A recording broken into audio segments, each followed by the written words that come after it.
நண்பர்கள் அனைவருக்கும் வணக்கம். நேற்று முழுவதும் பார்த்தீங்க அப்படின்னா, சமூக ஊடகங்களாக இருக்கட்டும், அல்லது மெயின் ஸ்ட்ரீம் ஊடகங்கள் என்று சொல்லக்கூடிய பிரதான ஊடகங்களாக இருக்கட்டும், முதன்மையான ஊடகங்கள் எல்லாமே ஒரு பேட்டியை திரும்ப திரும்ப ஒளிபரப்பு செய்தாங்க. அது என்ன பேட்டி அப்படின்னா, சீமான் அவர்கள் தலைவர் மேதகு பிரபாகரன் அவர்களை சந்தித்ததாக காண்பிக்கப்பட்ட அந்த புகைப்படம் பார்த்தீங்க அப்படின்னா, பேட்டி அளித்த அந்த நபரால் எடிட் செய்து தரப்பட்ட புகைப்படம், அது உண்மையான புகைப்படம் அல்ல அப்படின்றதான் அந்த செய்தி. இந்த செய்தியை பரப்பினதன் மூலயமாக, இந்த செய்தியை வைரல் செய்ததன் மூலயமாக என்னவோ தமிழ் தேசியத்தை வீழ்த்திவிட்டது போலவும், சீமானை வீழ்த்திவிட்டது போலவும் திராவிட நண்பர்கள் பார்த்திங்கன்னா பெரும் மகிழ்ச்சி அடைந்து கொண்டிருக்கிறார்கள். உண்மை என்ன அப்படின்றதே நமது திராவிட நண்பர்களுக்கு தெரியலை.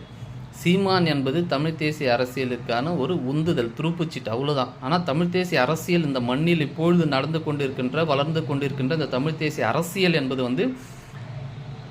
சீமான் அவர்களை நம்பியோ அல்லது வேறு யாரையோ நம்பியோ கிடையாது. இது சுயம்புவாக தோன்றிய ஒரு தீச்சுடர். சுயம்புவாக தோன்றிய இந்த தமிழ் தேசிய தீச்சுடரை மக்கள் மத்தியில் கடத்துகின்ற வேலையை, பரவலாக்கம் செய்கின்ற வேலையை தான் அண்ணன் சீமான் அவர்கள் செய்து கொண்டிருக்கிறார். நீங்கள் சீமானை வீழ்த்தலாம், ஐயா மணியரசன் அவர்களை வீழ்த்தலாம், முன்களத்தில் நின்று போராடி கொண்டிருக்கக்கூடிய தமிழ் தேசிய அந்த அரசியலில் நாம் தமிழர் கட்சியை சார்ந்த அல்லது இயக்கங்களை சார்ந்த தமிழ் தேசிய ஆதரவாளர்கள், முன்களத்தில் நின்று போராடக்கூடிய சகோதர சகோதரிகளை நீங்கள் வீழ்த்தி விடலாம், அல்லது அவர்களை மடைமாற்றம் செய்து ஏதாவது ஒன்று பண்ணி உங்கள் பக்கம் கூட இழுத்து கொள்ளலாம், ஏதாவது ஒரு தவறான பொய்யான தகவலை சொல்லி. ஆனால் இந்த சுயம்புவாக தோன்றிய தமிழ் தேசிய அந்த தீச்சுடர் இருக்குது பாருங்கள், 2009 இலிருந்து தோன்றிய அந்த தீச்சுடர், அதை யாராலையும் அழித்து விட முடியாது, அதை யாராலும் மறைத்து விடவும் முடியாது. அது இன்னமும் வேகமாக வளர்ந்து கொண்டே தான் இருக்கும்.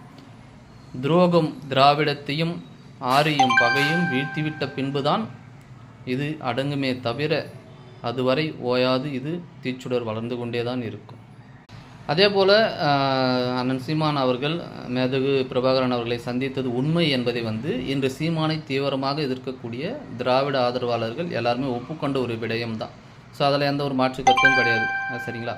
இரண்டாவதாக பார்த்திங்கன்னா, ஏன் சீமானை ஆதரிக்க வேண்டும் தமிழர்கள் அப்படின்னா, சீமானுடைய பேச்சுகளுக்காகவோ அல்லது வேறு விடயங்களுக்காகவோ என்பது இரண்டாவது.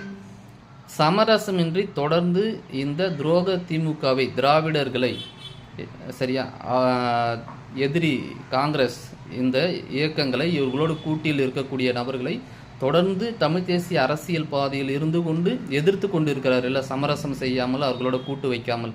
அதற்காகத்தான் திருமாவளவனோ, வைகோவோ, வேல்முருகனோ, இன்னும் பலர் பார்த்திங்கன்னா திமுகவை எந்த அளவிற்கு கடுமையாக எதிர்த்தார்கள், எண்ணப்படுகொலை விடயத்தில் எந்த அளவிற்கு எதிர்த்து போராடினார்கள்.